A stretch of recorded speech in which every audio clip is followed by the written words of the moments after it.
kadar birbirinin şeyini hasıtlıyorlar.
Şimdi bunları Şubat-Mart aylarından sonra içerisinde toprağa, havaya, suya cemreler düştükten sonra bunların tohumları tarlaya dikiliyor.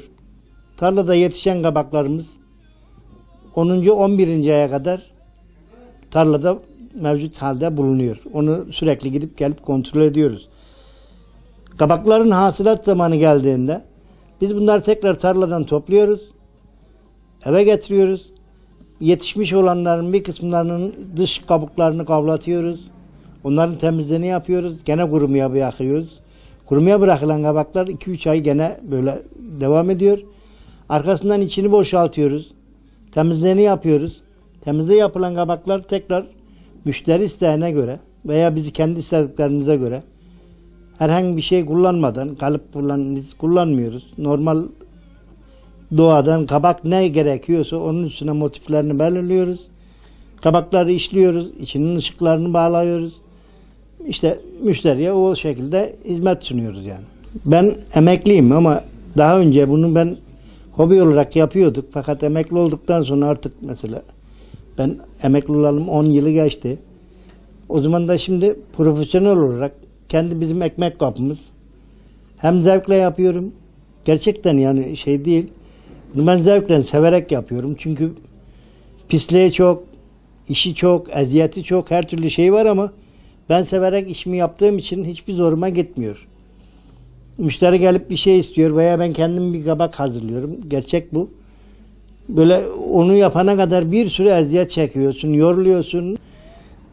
Ama o yorgunluk işini bitirip de bir tanesini böyle yapıp hazırladığın zaman bir bakıyorsun böyle yaptığın iş hoşuna gidiyorsa, onun sonucunu almışsan hiçbir yorgunluk denen bir şey kalmıyor.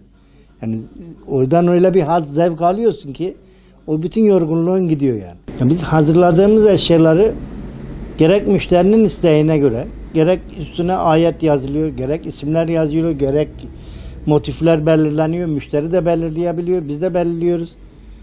Bunları müşterinin isteğine daha çok biz önem veriyoruz. Bunları hazırlıyoruz. Yurt içinde ve yurt dışında talepleri yapıyoruz. Bunu insanlar alıp evinde güzel süs eşyası gibi veyahut da bir yerde dekor amaçlı veya gece lambası, ışık aydınlatma şeklinde yani hem görsel hem insanların işine yarayan şekilde bugün avizeler yapıyoruz işte veya hayvan motifleri yapıyoruz, diğer şeyler motiflerini yapıyoruz.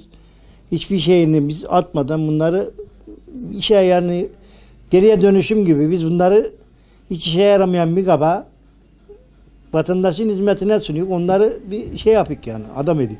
Yurt dışından talepler oluyor. O talepler doğrultusunda onların gelen Türkiye'ye gezen turist misafirleri adamları buradan giderken tekrar onları geliyor. O siparişlerini adamlarını alıp götürüyor.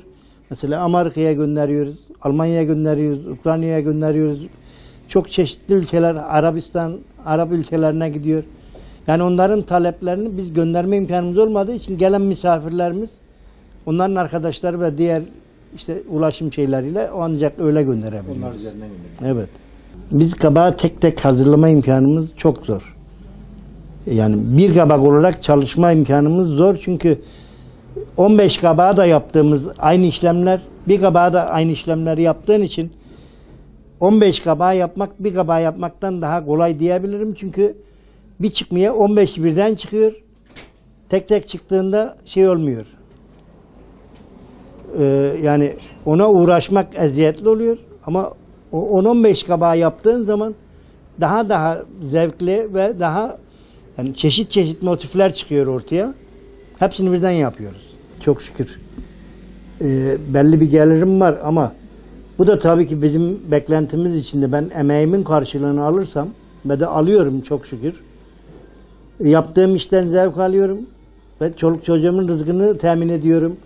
Arada benim kendi harçlığım çıkıyor. Buradan gelen geçen herkes gelip resmini çekiyor, fotoğrafını çekiyor. Aa nasılmış? Bizim burada evde boş boşuna duruyor. Hani insanlara bir teşvik oluyor. Onlar gidiyor bu sefer evindeki bulunan boş kabağını yapmaya çalışıyor. Bir çaba sarf ediyor. Tabii mutlu ediyor. Ben kendim mesela öğrenciler geliyor bazen. İnsanlar öğrenmek için geliyor. Ben onlar bir şeyleri öğrendiği zaman daha çok zevk alıyorum.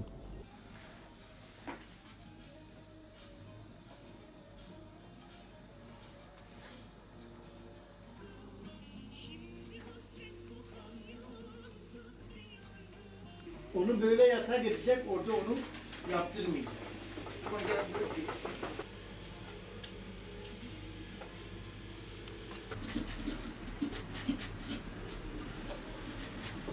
İçinde görsellik her zaman baki. Muhammed var ve Ali var.